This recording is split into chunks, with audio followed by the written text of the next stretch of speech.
Hey guys, thanks for watching Beyond Local again. My name's Steve Blackburn, Director of Operations here at LSEO. I'm filling in for CEO Chris Jones today, so I know it's probably not going to be as good as when Chris does it, but we're going to do our best. And what Chris has only had once, I've got the pleasure of my secret weapon today. We've got the handsome, the talented, and the freshly shaven Michael Ruth. How we doing today, bud? Doing great, Steve. How's it going, man? The sun's shining, the birds are chirping, the Grateful Dead was playing upstairs. So today's a fantastic day. What more do we want? Maybe a little fish, but we'll get into that. So glad to have you on. I saw that you wrote a blog post this week, and it got put up on the website. So if you wouldn't mind, I'd like to talk about that a little bit. Of course. All right, so the name of your blog post is Clusters in Content Marketing. That's a bit of a tongue twister for me anyway. Maybe you can get it out, but I was like, clusters in content marketing. It should be easier. I've been doing this long enough. But anyway, so tell me, what are topic clusters? So, topic clusters it's a model for how your website's content should be structured. It's a hierarchy, basically. It's some people call it like the wheel and spoke model. It's content like an intricate web of content that's all based around like one subject. So you have in the center what's called a pillar page. It's like think of it like a general overview of a subject, and then all around it is supporting content in the form of like usually we do blog posts, and those sort of break down that main subject into more like specific subtopics. And their purpose is to to get specific with it for readers and for search engines, but also they support the pillar page by linking up to it and to one another. And that's the model that is kind of the present and the future of content marketing and SEO. All right, perfect. So Michael's giving us all of this advice because Michael is our top content writer. Well, I shouldn't say that. We have a lot of great content writers. Michael's just, he's on the pecking order, as we'll put it, toward the top. So Michael is the lead content writer for LSEO. So, brother, tell me, how did you get into wanting to write content? What made you wake up one day and go to college and say, well, I'm going to be a writer? Well, so interesting thing is I think in grade school, I hated English classes and writing. I think it was because I didn't fully understand the rules that they taught you, like diagramming sentences. I don't know if you ever did that. It was just tedious to me. I did get through grade school. Now, in high school, things just changed, I guess, through maturation and, whatever. Got through there, too. It's a rough time, though. High school, for sure. But things just sort of took shape, I think, in high school, where writing started to come naturally to me. I was realizing that I didn't have to struggle to get good grades in those classes. And I think eventually it became a hobby.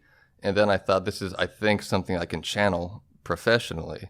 So when it comes to SEO content writing, my thought is if I can do a thing well, that's fine.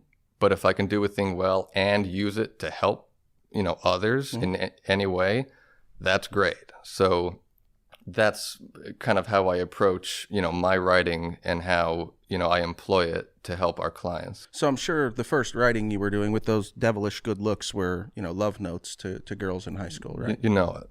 I figured. Yeah. I mean, you seem like a regular Casanova. Lady killer. Couldn't have said it better myself. Tori's a lucky lady. Look, Tori, because I know you're watching. Lucky lady. So, Michael, we talked about what content clusters are, and you talked about the hierarchy of content clusters. But tell me how they're structured. Go into a little bit more detail there, because when you talk about a hierarchy, that's, I want to say, a loose term. So can you tell me a little bit how someone would want to structure their content clusters? So if you were a business, take any small business, doesn't matter what it is, you provide a service for people. So or multiple services. So each of those services would have what's called a pillar page. Right. It's, like I say, a general sort of overview on what that is.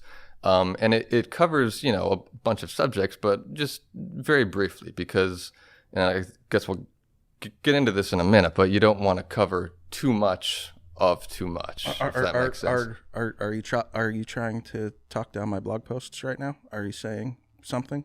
Is this a subliminal message? Steve, I wouldn't do that. Yeah, okay. Now he's lying in front of camera, so continue. So that's a pillar page. Now, the structure of that then falls like the supporting pages we would consider, if you think about it visually, like below that. So they support it in the sense that they get more specific on those different areas that you might not want to go into great length on in the pillar page. So you do topic research, keyword research, and those supporting pages, you can write a whole lot more about this subtopic that you wouldn't necessarily want to put in the pillar page, because then it just gets too much. It's too long. Apart my stuff.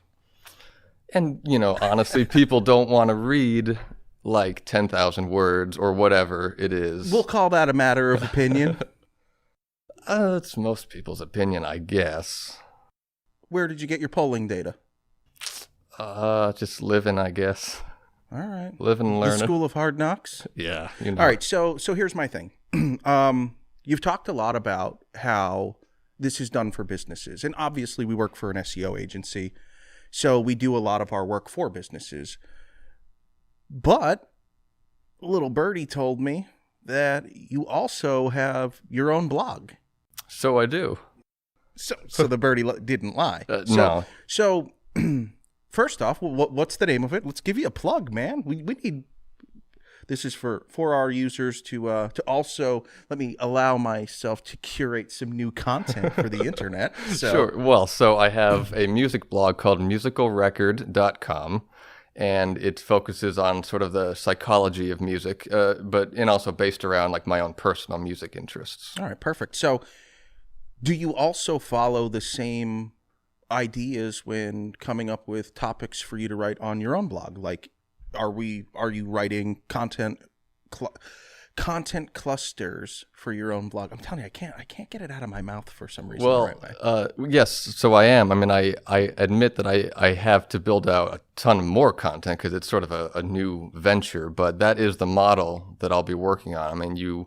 So for instance, I have a fairly comprehensive post on Bob Dylan, right? And the emotions in his music. He's not a demonstrative man, but his music, you find a lot of moods and feelings in there. So I don't think that I'll ever write like a more comprehensive piece on how I feel about his music. So, that I would consider my pillar page. So anything in the future that I write about Bob Dylan will sort of be, structured under that. It'll be a little more specific, probably shorter. And then once that's written, those pages would link up to the pillar page, and the pillar page would link, down to the supporting pages. It all works in tandem like that. Perfect. So I love that. I have read your blog, and it's really good. It's really good. Yeah, I'm struggling because I want to be like, well, people want to read 10,000 words, but I really like your blog. That means a lot. Thank you. Maybe I just have to change. I'm not changing though, in the way I do things. But no, there is a time and a place for both. So we're having a little bit of fun with that. So your blog though is fantastic, and I enjoy reading it. So what made you? We'll get off of content clusters for a minute. What made you want to do that? Because I want to hear more about Michael, the content king, and the the world's music blogger. So tell us about why you wanted to start writing a musical blog. Well, I love writing in my free time. However, Love notes. Lady killer. Well, yeah, as we said. Okay. However, I don't like the idea of keeping a journal or a diary. I just think, whatever's like that personal, I just don't want to put on paper. So I can kind of curate, what I want to say with a blog. But it was also important to me that if I'm going to be writing things of that length and with that detail and the research that's involved, because there is a lot, that someone be reading it, right? So I do want to interact with people. So it's got like I kind of support that like through my Instagram and stuff like that. And I like using it to kind of find people out in the world with similar interests, and we talk about things and share ideas. And I guess the other aspect of it is that because I write for a living here every day, I wanted to make sure that I never got like too burned out where I wouldn't want to write in my free time. So that's all part of it. Okay, awesome. So one of the other things, and we're gonna get right back into the business side of this, if we may, is I feel like I read a lot. It's my job. I look over the stuff that you write. I look over the stuff that the team writes. I'm reading business journals every day. I'm reading industry publications. I read a lot of stuff. So I feel like a lot of people are still trying old SEO tactics, and it's and it's funny because I write in a different style, and it's long. I write these big long blog posts, and it's funny. So last episode, Landis was on with us, and she couldn't wait to kind of give me a ribbing about, oh, well, Steve writes these ultimate guides that are 10,000 words. And Landis, let me correct you. That first one was only 8,900 and something. So it wasn't 10,000. Yeah, that's long enough. Again, that's a matter of opinion.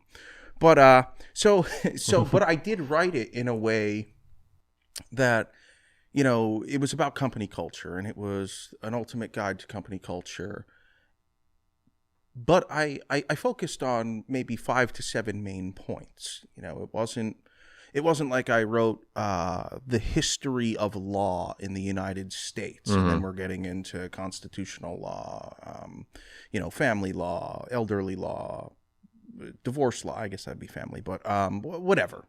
So I feel like, though, I start reading all of this stuff, and half the time I'm like, what's the message? I feel like they're trying to keyword stuff, and they're trying to push and rank for too much stuff. Can you get into how you come up with A, what you want to write for, and B, how to rank for it? Well, so the way I would do, I love SEMrush and its topic research tool. That's where I generate my topics from. It aggregates, for those who don't know, it aggregates data that people are actually searching for. So then we can, take those headlines or questions and actually write for them so that we're writing relevant content. Now, using that is how we would build out supporting content for these pillar pages. And that's called writing for topics, right? So people want to know certain things, and Google is so smart now, like with its BERT update from just about a year ago, that you change a word or two around, and suddenly the intent is different. Correct. Right. So it's so smart that you're going to want to do that kind of accurate topic research so that those supporting pages are addressing actual queries, and Google knows how to pull that and show it to people. Now, people who work in digital marketing, they know that keyword stuffing it's an old-fashioned black hat technique. But I've even, like you say, I've even read pages on websites like today that you do the keyword stuffing thing. Like you just see the same variation of a keyword phrase kind of all over. Keywords today are just kind of little signals that Google will use to say what a page is about, like as far as its subject, but to really get granular with it, that's what BERT is all about, natural language. So combining topic research with natural language, like BERT will emphasize, that's the way to get the stuff that you're writing to actually rank. Right. So what you're saying is, as we're just having a casual conversation in front of the world, we're talking more naturally. I'm not trying to use overly big words or trying to SEO, pay-per-click, just talk about things that we could write as headlines on or tags on like a YouTube channel because, well, it's not natural. So are you saying that Google looks at things the same way? It looks at things exactly, pretty much like a human would. So, writing like we're living in the 1600s, not going to work. And people don't think that way. They don't talk that way. So writing think about writing for humans. Think about talking to other humans. Okay. That's how Google interprets our language that we write in our content. So what you're telling me is you're using a tool, in this case SEMrush, that is based on Google queries, which are typically, Google is just, they're an advertising company now, but they're an engineering company at heart, right? And we use it as a place where we type in a question and get an answer. Yeah. So that's how you use a tool that finds out the questions that people are asking on Google, and that's how you write for what people want to know, correct? Yeah, did I summarize that? Yeah, it's interesting that we use machines to write in a more human way. Funny to think about that. Well, your other option was you could always ask Pants, what he thinks would be the best keyword.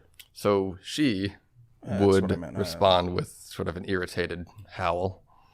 For those of you that don't know, and fun fact about Michael is Michael has a female cat, Pants, and Michael has taken many photos with Pants on social media, so I didn't know where the stop with your relationship with Pants and your topic generation was. So the people are curious. The people need to know. I love you, Pants. I love you, Pants. Only because Pants brings me joy. Well, as you'd expect. Yeah. Well, that and your Instagram skills with Pants are on point. I feel like Pants is an extension of my family, and until Pants, I really didn't even like cats all that much. Many people don't. Well, I still don't, but I like Pants. So that we'll go there. So 1 for Pants, still 0 for cats in Steve's book, but just in case you're keeping score at home. You're probably not. I would say not. But so all right. Content clusters, I don't want to say that it's new. And our industry is always emerging, and if you don't stay on top, you're on the bottom. It's makes sense, I guess. It's what was that movie? Talladega Nights, right? If you're not first, you're last. I haven't seen it, but yeah, it makes sense. That's right. You're the I don't like Will Ferrell guy. You see that? So I'm the no cats. He's no Will Ferrell. We're gonna have to do an online poll and see who agrees with who more. Hey, we're even. Well, again, that's a matter of opinion.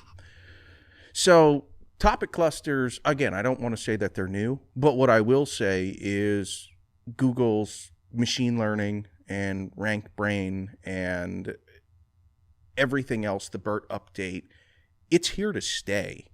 So can you tell me how Google ranks content? And more importantly, but don't tell me, can you tell the people how Google ranks content and how they can write not just content that kicks ass for them, but so that it can get out in front of their people and, the world can know about it. Because you could write something that's awesome, but if you're buried on page 11, good luck. Doesn't matter, right? Well, so can you help my people? It just, people. It comes down to topic clusters, right? So, writing something great for your business, that's fine. It's great. Like you say, if you're not found on Google, doesn't matter. So write for topics, not for keywords. Keywords are, they have their place. They matter. But, people want to know specific things. They're using more longer tail keywords now, in their queries. Mm-hmm. Those extra words or whatever you're doing, that matters to Google, especially since BERT, but like you say, topic clusters aren't particularly new. They are the present, they're the future. People who want their content to rank, businesses who want to get found based on their content, look up, my blog post, read more about the topic cluster model. It's here to stay, and it works. All right. Well, folks, thanks for tuning in. Michael, Ruth, thank you for joining us. A lot of fun. Thank you. So before I let you go, though, really, really difficult question for you. Gonna give it the dramatic pause.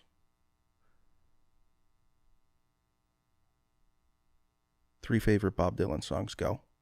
Mr. Tambourine Man, Tangled Up in Blue, and Thunder on the Mountain. All right, perfect.